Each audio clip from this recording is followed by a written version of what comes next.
மொத்த இந்தியாவையும் திரும்பி பார்க்க வச்ச நேபாள் ஸ்டூடெண்ட்டோட death case. Hey rowdies, this is black. ஒடிசாவில் KIIT அப்படின்றது ஒரு ஃபேமஸான யூனிவர்சிட்டி.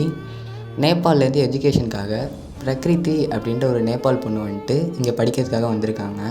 அவங்களோட பாய் ஃப்ரெண்ட் அப்யூஸ் தாங்க முடியாமல் 16th February அன்றைக்கி அவங்க காலேஜ் ஹாஸ்டல்லே சூசைட் அட்டம் பண்ணியிருக்காங்க. அவங்க பாய் ஃப்ரெண்ட் அப்யூஸை பற்றி இவங்க இதுக்கு முன்னாடியே காலேஜ் மேனேஜ்மெண்ட் கிட்ட ஆல்ரெடி கம்ப்ளைண்ட் பண்ணியிருக்காங்க. பட் ஆனால் மேனேஜ்மெண்ட் பெருசாக எந்த ஆக்ஷன்ஸும் எடுக்கலை. இவங்களால் ப்ரெஷர் தாங்க முடியாமல் வேறு வழியே இல்லாமல் இவங்க சூசைட் பண்ணிக்கிட்டாங்க. இந்த நியூஸ் ஸ்ப்ரெட் ஆனோடனே அவங்க காலேஜில் உள்ள அவங்களோட நேபாள் ஃப்ரெண்ட்ஸ் எல்லாருமே ப்ரொட்டஸ்ட் பண்ணலாம் அப்படின்னு எல்லோரும் கிளம்பியிருக்காங்க. ஆனால் இவங்க எல்லாரையும் தரன்னு இழுத்துட்டு போயிட்டு ஒரு பஸ் ஸ்டாண்ட்லேயும் ரயில்வே ஸ்டேஷன்லையும் இறக்கி விட்டு நீங்கள் உங்கள் நாட்டுக்கே திரும்பி போங்க, எல்லோரும் எங்களுக்கு தேவையில்லை அப்படின்னு அனுப்பியிருக்காங்க.